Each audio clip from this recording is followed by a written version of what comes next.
अस्सलामुअलैकुम एवरीवन। आज की वीडियो के अंदर हम पढ़ने लगे जी टॉसिस। आपके पास टॉसिस क्या होता है। टॉसिस के अंदर आपको मैं बताती हूँ कि क्या होता है। ये आपकी अगर आई है, इस तरह से आपका आई बॉल है, तो आपकी जो अपर आईलिड है ना, वो आपकी आई के ऊपर, ये अगर अपर आईलिड है, ये लोअर है, तो अपर आईलिड आपकी आई के ऊपर इतनी ज़्यादा ड्रूप डाउन हो जाती है कि आपके पास नॉर्मली आपको सही तरह से नज़र भी नहीं आ रहा था। आपकी बहुत ही लो पोजीशन हो जाती है अपर आईलिड की, जिसकी वजह से आपके पास टॉसिस देखने को मिलता है। अब जो टॉसिस होता है ना, ये आपके पास दो तरह का, इसकी हम टाइप्स देख लेते हैं। आपके पास कंजेनिटल होता है और साथ ही साथ आपके पास इक्वाइड होता है। जो कंजेनिटल होता है उसके आगे हमारे पास तीन टाइप्स हैं। एक आपके पास सिंपल होता है, एक आपके पास सिनकाइनेटिक होता है और एक आपके पास ब्लेफरोफिमोसिस होता है। तो ये आपने याद रखना है। देन आपके पास जो इक्वाइड है उसकी आपके पास कुछ टाइप्स हैं, इसको आपने याद करना है T2 मैन से। ठीक है जी, ये निमोनिक आपने याद रखना है। T2 मैन से आपने इसको याद रखना है।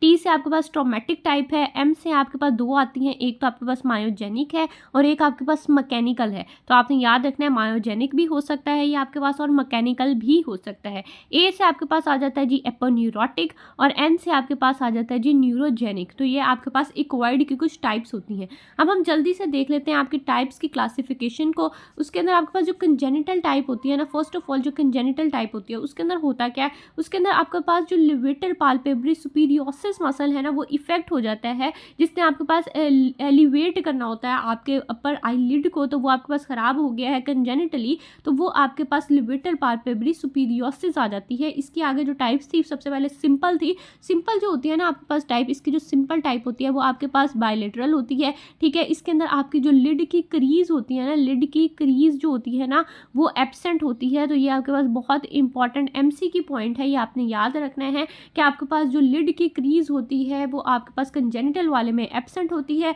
जबकि जो आपके पास एपोन्यूरोटिक टाइप होता है, आगे हम फर्दर इसको पढ़ेंगे तब भी मैं आपको बताऊंगी कि जो एपोन्यूरोटिक टाइप होता है उसके अंदर जो आपकी लिड की क्रीज होती है ना, वो हाई हो जाती है। ये बहुत इंपॉर्टेंट एमसीक्यू पॉइंट्स हैं।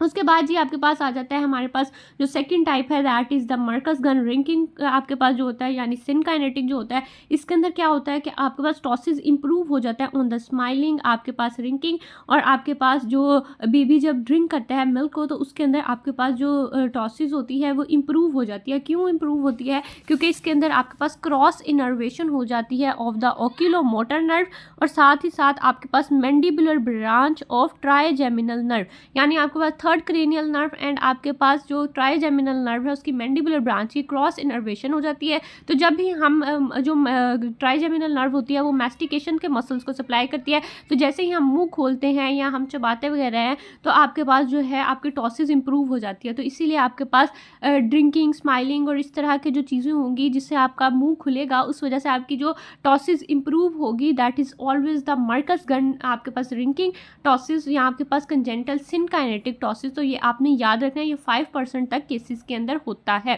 उसके बाद ये हमारे पास जो नेक्स्ट इसकी टाइप है आपके पास टॉसिस की कंजेनिटल वाले की, उसके अंदर हमारे पास आ जाता है ब्लेफरोफिमोसिस सिंड्रोम। इसके अंदर क्या होता है, इसके अंदर आपके पास ना या तो एपिकेंथल फोल्ड आपके पास मौजूद होता है या आपके पास टेलीकेंथस होता है। या आपका दो आइज है ना, तो इनके दरमियान में ना या तो डिस्टेंस बहुत ज़्यादा हो जाता है, जिसकी वजह से आपको लगता है कि टॉसिस हुआ हुआ है। या आपके पास क्या होता है कि यहाँ पे जो एपिकेंथल फोल्ड होता है ना, वो इस तरह से फोल्डेड सा होता है, तो आपको लगता है कि आपको टॉसिस हुआ है। तो आपकी जो बुक के अंदर डायग्राम बनी हुई है उसके अंदर बहुत अच्छा दिखाया हुआ है। आपने बुक की डायग्राम 5.28 जो है उस देखनी है, उसके अंदर उन्होंने बताया हुआ है कि किस तरह से आपके पास टॉसिस है और एपिकेंथल आपके पास फोल्ड जो है नज़र आ रहे हैं, या आपके पास टेलीकेंथस हुआ हुआ है, यानी दो आइज़ के दरमियान में डिस्टेंस को ज़्यादा दिखाया हुआ है। उसके बाद जी आपके पास जो टाइप आ जाती है वो हमारे पास है जी इक्वाइड टाइप। इक्वाइड को पढ़ लेते हैं। इक्वाइड के अंदर सबसे पहले हमारे पास आ जाती है जी न्यूरोजेनिक टाइप। न्यूरोजेनिक यानी नर्व का कोई डैमेज होगा तो हमारे पास इसके अंदर थर्ड नर्व पाल्सी हो सकती है। ठीक है जी, यहाँ आपके पास इसके अंदर आ जाता है जी हॉर्नर सिंड्रोम। ठीक है जी, ये आपके पास दो आ जाते हैं, या तो थर्ड नर्व पाल्सी है या आपके पास हॉर्नर सिंड्रोम है।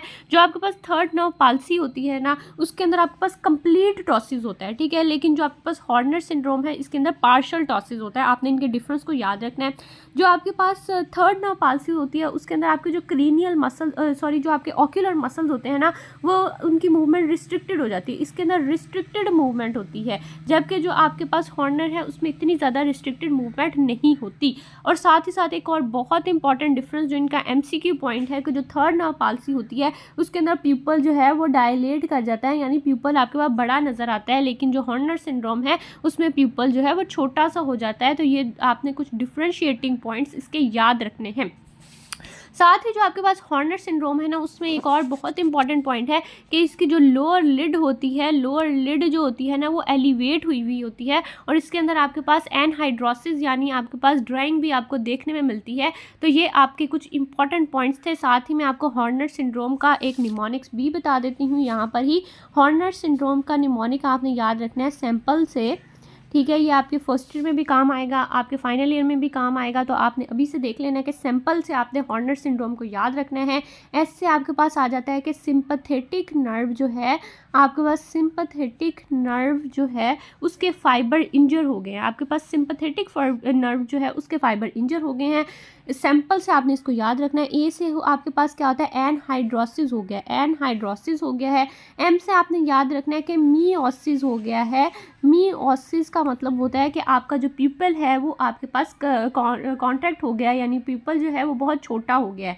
ये आपने याद रखना है और ये हमेशा इप्सिलेटरल साइड का होता है, ये भी आपने पॉइंट याद रखना है। पी से आपने याद रखना है कि आपके पास टॉसिस हुआ हुआ है। एल से आपने याद रखना है कि जो आपके पास लॉस हो गई है, लॉस ऑफ सिलियोस्पाइनल रिफ्लेक्स, सिलियोस्पाइनल रिफ्लेक्स जो है वो आपके पास लॉस हो गई है। और ई से आपने याद रखना है कि एनफ्थल्मोस इसके अंदर आपको नजर आता है। तो सैंपल से आपने सारे जो फीचर्स हैं हमारे पास हॉर्नर सिंड्रोम के उसको याद रखना है। नेक्स्ट जो हमारे पास इक्वायर्ड की टाइप है that is myogenic type. Myogenic के अंदर आपके पास 3 आती हैं। आपके पास मेस्थीनिया ग्रेविस है, आपके पास ऑक्यूलर थायरोपैथी है और आपके पास मायोटेनिक डायस्ट्रॉफी है।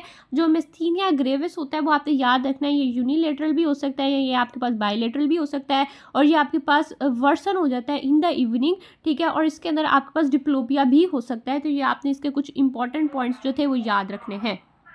जो ऑक्यूलर थायरोपैथी आपके पास होता है ना इसके अंदर डिप्लोपिया मौजूद नहीं होता। जैसे कि मेस्थीनिया ग्रेविस में मैंने आपको बताया कि डिप्लोपिया हो सकता है, लेकिन इसमें डिप्लोपिया नहीं होता। आपके पास मसल की रिस्ट्रिक्टेड मूवमेंट होती है और ये आपके पास बायलेटरल कंडीशन है। तो ये आपने कुछ डिफरेंशिएटिंग पॉइंट याद रखने हैं, MCQ में कई बार पूछ लिए जाते हैं। उसके बाद हमारे पास आ जाता है जी एपोन्यूरोटिक टाइप। एपोन्यूरोटिक टाइप के अंदर क्या होता है कि आपके पास एपोन्यूरोसिस जो है ना वो आपके पास उसकी जो एलिवेशन थी या उसका फंक्शन जो था वो ख़राब हो गया, ठीक है। ये आपके पास यूनिलेटरल भी हो सकता है, बायलेटरल भी हो सकता है, ठीक है। ये आपके पास सिनाइल हो सकता है, ट्रॉमेटिक हो सकता है या पोस्ट ऑपरेटिवली आपके पास कॉज हो सकता है। एपोन्यूरोटिक सर्जरी के दरमियान में आपका एपोन्यूरोसिस खराब हो गया या किसी ट्रॉमा की वजह से, या आपके पास एज रिलेटेड हो सकता है कि आपके पास आपका एपोन्यूरोटिक जो है आई का वो ख़राब हो गया।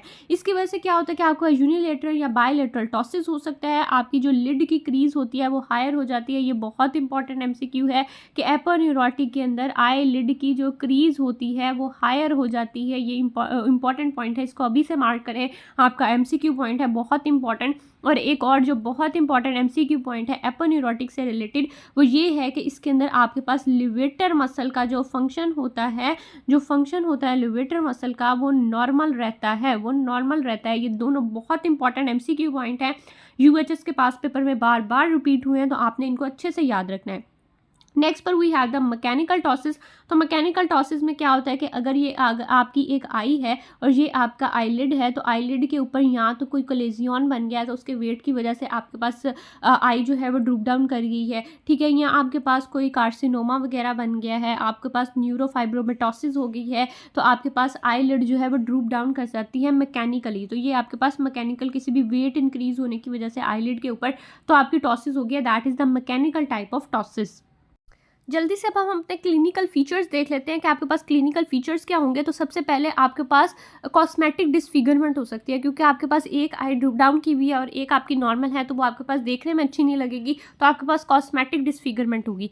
नेक्स्ट पर आपके पास आ जाता है एम्ब्लोपिया हुआ होगा। एम्ब्लोपिया क्या होता है कि आपके पास एक आई जो है ना वो लेजी हो गई है और वो सही तरह से इमेज नहीं बना रही, तो हमारा ब्रेन जो आई इमेज नहीं बना रही उसका इमेज लेता ही नहीं है और सिर्फ दूसरी आई के इमेज को लेता रहता है। तो इसकी वजह से हमारे पास एम्ब्लोपिया कॉज हो जाता है, है जिसको हम लेजी आई कहते हैं, ठीक है। और ये आपके पास मोस्ट कॉमनली बिलो जो 9 ईयर्स होते हैं ना बच्चों में होता है कॉमनली। अगर बच्चों में हमारे पास ये टॉसिस वगैरह को ट्रीट ना किया जाए तो एम्ब्लोपिया की कंडीशन कॉज हो सकती है, लेकिन बड़ों में एम्ब्लोपिया कॉज नहीं होता, ये आपने याद रखना है। उसके बाद आपके पास स्क्विंट हो सकता है, यहाँ आपके पास एबनॉर्मल हेड पोस्चर है। अब आप एक इंसान है, उसकी ये आई है और ये उसका आई बॉल है, ठीक है, ये उसकी आईलिड है और आईलिड इतनी ज़्यादा ड्रूप हुई हुई है, ठीक है। तो हम क्या करेगा वो इंसान, उसको लिफ्ट करने की कोशिश करेगा। जब वो लिफ्ट करेगा तो वो अपनी चिन को ऊपर की तरफ करने की कोशिश करेगा, चिन को ऊपर करेगा कि मेरी आईलिड थोड़ी सी ऊपर को जाए, ठीक है। तो चिन लिफ्टिंग आपके पास, या चिन एलिवेटेड आपको नज़र आएगी, आपको हेड जो है वो टिल्टेड बैकवर्ड नज़र आएगा। तो इस तरह के जो एबनॉर्मल सा पोस्चर भी आपको नज़र आ सकता है इन योर टॉसिस, ठीक हो गया। और यहाँ आपके पास रिंकलिंग हो सकती है, जो आपकी आई है उसके इर्द गिर्द आपको रिंकल वगैरह नज़र आ सकते हैं। फोर हेड पे जब उसको ऊपर बार बार कर रहा है तो फोर हेड पर आपको रिंकल नज़र आ सकते हैं। तो ये इस तरह की कंडीशंस आपको नज़र आएंगी इन द पेशेंट ऑफ टॉसिस। उसके बाद जी हमारे पास आ जाती हैं कुछ इन्वेस्टिगेशंस जो हमारे पास बुक में लिखी हुई है। पहले मैं आपको वो बता देती हूँ, फिर मैं आपको इसके साथ एक फ्लो चार्ट डिस्कस करूँगी जो बहुत इंपॉर्टेंट है। आपने वो फ्लो चार्ट को अच्छे से तैयार करना है। इसके अंदर हमारे पास इन्वेस्टिगेशंस है। सबसे पहले इन्वेस्टिगेशन का जो निमोनिक है मेरे पास आपके लिए, दैट इज़ पिंट। पिंट के निमोनिक से आपने इसको याद रखना है, ठीक है। यहाँ पर ये देखिए जी मैंने लिखा हुआ है पिंट के निमोनिक से आपने इसको याद करना है। पी से आपके पास क्या आता है कि आपने फिनाइल एफरीन जो टेस्ट है वो कराना है, ठीक है। ये आप हॉर्नर सिंड्रोम के अंदर कराते हैं। Then we have the ice test, ठीक है। इसको आइस लगाते हैं हम, जो ब्लॉक कर देती है एसिटाइल कोलिन एस्टरेज एंजाइम को, और इसकी वजह से हमारे पास इंप्रूवमेंट आ जाती है टॉसिस के अंदर, अगर हमारे पास मिस्थीनिया ग्रेविस की वजह से टॉसिस हुआ हुआ है। देन हम न्यूरोलॉजिकल एग्जामिनेशन कर सकते हैं कि नर्व डैमेज वगैरह की वजह से अगर टॉसिस है तो हम न्यूरोलॉजिकल एग्जामिनेशन करेंगे। Then we have the Tensilon test जो हम मिस्थीनिया ग्रेविस के अंदर करते हैं। तो हम इसके अंदर क्या करते हैं कि टॉसिस इंप्रूव हो जाता है जब हम आईवी इंजेक्शन देते हैं एड्रोफोर्मियम क्लोराइड का, तो उसकी वजह से हमारे पास मिस्थीनिया ग्रेविस जो है वो इंप्रूव हो जाता है। तो that is known as the Tensilon test. तो ये आपने याद रखना है। उसके बाद जी हमारे पास आ जाती है कुछ इसकी फर्दर इन्वेस्टिगेशंस वगैरह जो हम करते हैं, वो मैं आपको नेक्स्ट फ्लो चार्ट के अंदर डिटेल से बताऊंगी कि किस तरह से करनी है। अभी हम इसकी थोड़ी सी ट्रीटमेंट और कॉम्प्लिकेशंस देख लेते हैं, देन मैं आपको फ्लो चार्ट से बताती हूँ। फर्स्ट ऑफ ऑल हमारे पास इसकी ट्रीटमेंट आ जाती है, और ट्रीटमेंट का जो निमोनिक मेरे पास आपके लिए दैट इज़ फ्लैब। फ्लैब के निमोनिक से आपने इसको याद रखना है, ठीक है जी। एफ से आपके पास फैसेनेला सेवेट प्रोसीजर आ जाता है, ठीक है। उसके बाद आपके पास लिवेटर रिसेक्शन प्रोसीजर है। देन आपके पास ब्रो सस्पेंशन प्रोसीजर है जिसको आप स्लिंग प्रोसीजर भी कहते हैं। And then we have the aponeurotic strengthening procedure. जो आपके पास फैसेनेला सेवेट प्रोसीजर होता है, इसके अंदर क्या करते हैं, ये हम माइल्ड केसेस के अंदर करते हैं, और इसके अंदर हम क्या करते हैं, हम एक्सीजन कर देते हैं of the tarsal muscle. Tarsal plate का जो पार्ट होता है ना उसको हम एक्सीजन कर देते हैं, या हम कंजक्टाइवा की या म्यूलर मसल की एक्सीजन कर लेते हैं। तो that is known as Fasanella Servat procedure, और ये माइल्ड केसेस के अंदर। Then we have the levator resection. इसके अंदर क्या होता है, ये हम मॉडरेट केसेस के अंदर करते हैं जब आपके पास लिवेटर जो मसल है उसका फंक्शन फेयर है, यानी ना इतना अच्छा है और ना इतना ख़राब है, तब हम इस प्रोसीजर को करते हैं, यानी मॉडरेट केसेस के अंदर। और इसके अंदर हम क्या करते हैं कि एक्सीजन कर लेते हैं आपके लिवेटर मसल या आपके पास एपोन्यूरोसिस का जो पोर्शन है उसकी। Then we have the brows suspension procedure. तो ब्रोज सस्पेंशन प्रोसीजर जो हम इसको स्लिंग प्रोसीजर भी कहते हैं, ये हम स्वेयर टॉसिस के अंदर करते हैं, और जब आपके पास लिवेटर मसल का फंक्शन जो है बहुत पुअर होता है तब हम इसको परफॉर्म करते हैं। इसके अंदर क्या होता है कि हम अटैचमेंट कर देते हैं आई लिड की with the frontalis muscle by the facial lata. मैं इसके आगे आपको डायग्राम्स भी दिखाती हूँ, फिर आपको फर्दर डिटेल से समझ आएगा। Then we have the aponeurotic strengthening. तो ये हम क्या करते हैं कि हम एपोन्यूरोसिस को स्ट्रेंथन कर देते हैं, क्योंकि वो वीकन हुआ है, तो उसकी वजह से हम एपोन्यूरोटिक, आपके पास जो है आपकी आईलिड जो है वो क्रीज बहुत हाई हो जाती है, तो उसको हम ट्रीट करते हैं। देन हम उसको स्पेक्टेकल प्रॉप्स भी दे सकते हैं, तो उस तरह से भी हम ट्रीट कर सकते हैं। Then we discuss the complications of the ptosis. Complications क्या होती हैं, आपकी आईलिड में क्या कॉम्प्लिकेशंस होंगी, आपकी आईलिड जो है वो एसिमेट्रिकल नज़र आएगी, यानी आपकी जो एक आई है वो नॉर्मल है और एक जो है वो आई बहुत ज़्यादा उसका आईलिड जो है वो ड्रूप डाउन हुआ है, तो ये आपके पास एसिमेट्रिकल नज़र आएगी। उसके पास आपके पास लॉस ऑफ लिड क्रीज हो सकता है, आपके पास आईलैशेस लॉस हो सकते हैं, आपके पास एंट्रोपियन या एक्ट्रोपियन का केसेस भी देखने में मिल सकते हैं। देन आपके पास आई की कॉम्प्लिकेशंस आ सकते हैं, जिसमें क्या होता है कि आपके पास कॉर्नियल अब्रेजन हो सकती है, यानी आपके पास कॉर्निया जो है वो अब्रेड कर गया, उस पर केराटाइटिस हो सकता है, परफोरेशन हो सकती है, तो ये आपने याद रखना है। आपका न्यूरोमस्कुलर जंक्शन खराब हो सकता है जिसकी वजह से नर्व पाल्सी हो सकती है या एक्स्ट्रा ऑकुलर मसल जो है वो डैमेज हो सकते हैं। देन आपके पास जनरल कुछ कॉम्प्लिकेशन हो सकती हैं जिसमें इन्फेक्शन, हेमरेज, आपके पास वूंड की डिहेसेंस या आपके पास इनफेवरेबल स्कारिंग वगैरह की केसेस हमें देखने में मिल सकते हैं। अब मैं आपको दिखाती हूँ आगे जल्दी से flow chart and then diagrams ताकि आपको फर्दर अच्छे से समझ आ जाए। अगेन देखें जी, हमारे पास क्लासिफिकेशन बताई हुई है कि आपके पास कंजेनिटल हो सकता है, एक्वायर्ड हो सकता है, सूडो आपके पास टॉसिस हो सकता है। ठीक है जी, आपके पास जिसके अंदर न्यूरोजेनिक है, मायोजेनिक है, एपोन्यूरोटिक है, मैकेनिकल है, आपके पास न्यूरोटॉक्सिक है। तो ये आपने देख लेनी है। ये आप देखें जी प्रोसीजर जो आपके पास बताया हुआ है, मैंने अभी आपको बताया था कि ये आपके पास प्रोसीजर होता है जी ब्रोस सस्पेंशन प्रोसीजर, या इसको हम स्लिंग प्रोसीजर भी कहते हैं। इस तरह से हम जो आपके पास फेशिया लाटा होता है, आप इसके अंदर बेसिकली करते क्या है, हम आपका जो फ्रंटालिस मसल होता है उसको फेशिया लाटा के साथ ज्वाइन कर देते हैं और इस तरह से हम एक स्लिंग प्रोसीजर बना देते हैं। तो that is known as the sling procedure. और ये हमारे पास जो स्लिंग प्रोसीजर होता है ये हम स्वेयर केसेस के अंदर करते हैं। ये नेक्स्ट पर देखें जी, आपके पास आ जाता है लिवेटर की रिसेक्शन की हुई है। ये आपके पास मॉडरेट केसेस के अंदर करते हैं हम, जब आपके पास लिवेटर मसल का फंक्शन जो है वो सही तरह परफॉर्म नहीं कर रहा होता, या लिवेटर आपके पास एपोन्यूरोसिस सही तरह परफॉर्म नहीं कर रहा होता, तो तब हम लिवेटर मसल की इस तरह से रिसेक्शन कर लेते हैं। और ये आपके पास मॉडरेट केसेस के अंदर करते हैं, इस तरह से आपके पास परफॉर्म करते हैं। नेक्स्ट पर आपके पास आ जाता है जी फेसेनेला सेवर्ड प्रोसीजर। ये आपके पास माइल्ड केसेस, माइल्ड टॉसिस के अंदर करते हैं, जो आपके पास 1.5 और 2 मिलीमीटर होता है। तो ये आपके पास लिवेटर फंक्शन भी इसके अंदर परफॉर्म गुड होता है, इसके अंदर लिवेटर फंक्शन नॉर्मल होता है और आपके पास माइल्ड टॉसिस होती है, तो हम फेसेनेला सेवर्ड प्रोसीजर करते हैं। तो इस तरह से हम अंदर से निकालते हैं और इसको हम टार्सल प्लेट से इसको ठीक कर लेते हैं, सुचर बैक करते हैं और ये नॉर्मलाइज हो जाता है आपके पास टॉसिस। अब एक और बहुत इंपॉर्टेंट जो कॉन्सेप्ट आपको टॉसिस के अंदर आना चाहिए, दैट इज़ आपके पास मार्जिनल रिफ्लेक्स डिस्टेंस। आपके पास ये आई से यहाँ से लेकर यहाँ तक का जो डिस्टेंस होता है that is known as the marginal reflex distance. और ये आपके पास नॉर्मली होता है जी 4 मिलीमीटर। आपके पास 4 मिलीमीटर जो है वो नॉर्मल इसकी वैल्यू, ये बहुत इंपॉर्टेंट है, ये कई बार SCQ में आता है, आपने इसको अच्छे से याद रखना है।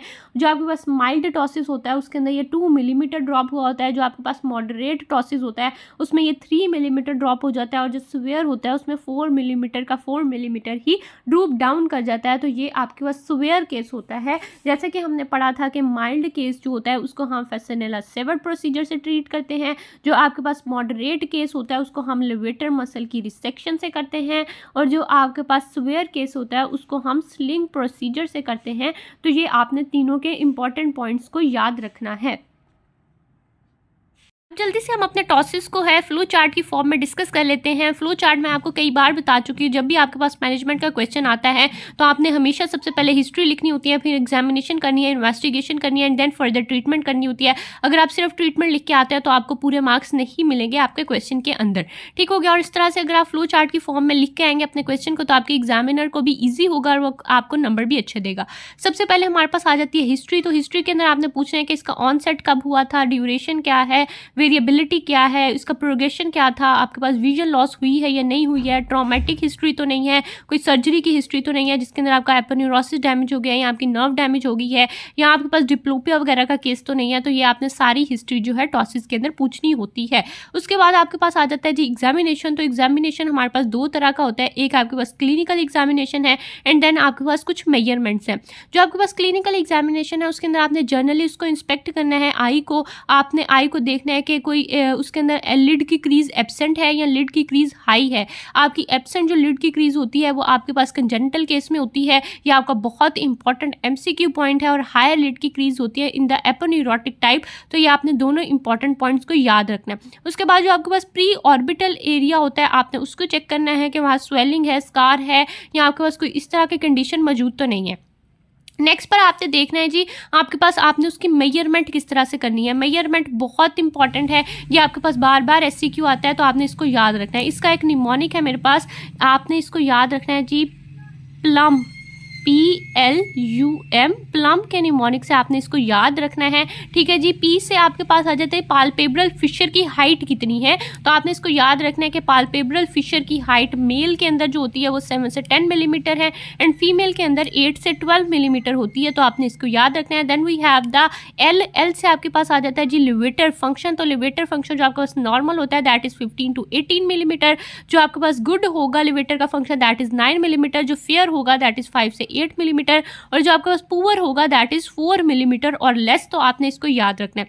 देन हमारे पास आ जाता है PLU, यू से आपके पास आ जाता है अपर लिड की क्रीज कितनी है। अपर लिड की क्रीज जो आपके पास नॉर्मली होती है दैट इज़ 8 से 10 मिलीमीटर, और आपके पास एब्सेंट होती है in the congenital case and आपके पास हायर होती है इन द एपोन्यूरोटिक केस, तो ये आपने याद रखना है। Then we have the marginal reflex का डिस्टेंस, तो नॉर्मल आपके पास जो मार्जिनल रिफ्लेक्स का डिस्टेंस होता है दैट इज़ 4 मिलीमीटर, जो मैं आपको पहले डायग्राम के अंदर भी दिखा चुकी हूँ कि आपके पास मार्जिनल रिफ्लेक्स का डिस्टेंस किस तरह से हम कैलकुलेट करते हैं और कहाँ पर मौजूद होता है, और ये आपके पास नॉर्मली 4 मिलीमीटर होता है। और अगर आपके पास ये माइल्ड ड्रॉप होगा तो दैट इज़ 2 मिलीमीटर, और अगर आपके पास मॉडरेट होगा दैट इज़ 3 मिलीमीटर, और अगर आपके पास 4 मिलीमीटर का 4 मिलीमीटर ही ड्रॉप हो जाएगा that is the swear case. उसके बाद हम देखते हैं कि हमने अदर एग्जामिनेशन क्या करनी है इसके अंदर, तो अदर के अंदर आपके पास आ जाता है हम इसकी ऑक्यूलर मोटिलिटी चेक करेंगे, क्योंकि थर्ड नर्व पाल्सी हुई है तो ऑक्यूलर मोटिलिटी खराब हो सकती है। उसके बाद आप प्यूपल का रिएक्शन चेक करेंगे, आप उसका साइज चेक करेंगे, क्योंकि जो आपके पास हॉर्नर सिंड्रोम होता है उसके अंदर आपके पास मियोसिस नज़र आता है आपको देखने में। बेल्स पाल्सी चेक करेंगे, मर्कर्स गन आपके पास रिंकिंग फिनोमेना चेक करेंगे कि आपके पास मैस्टिकेशन मसल से क्रॉस इनर्वेशन तो नहीं होगी, या आप स्क्विंट चेक करेंगे, आप एम्ब्लोपिया चेक कर सकते हैं, और साथ ही आप फंडस की एग्जामिनेशन भी करेंगे with the slit lamp examination.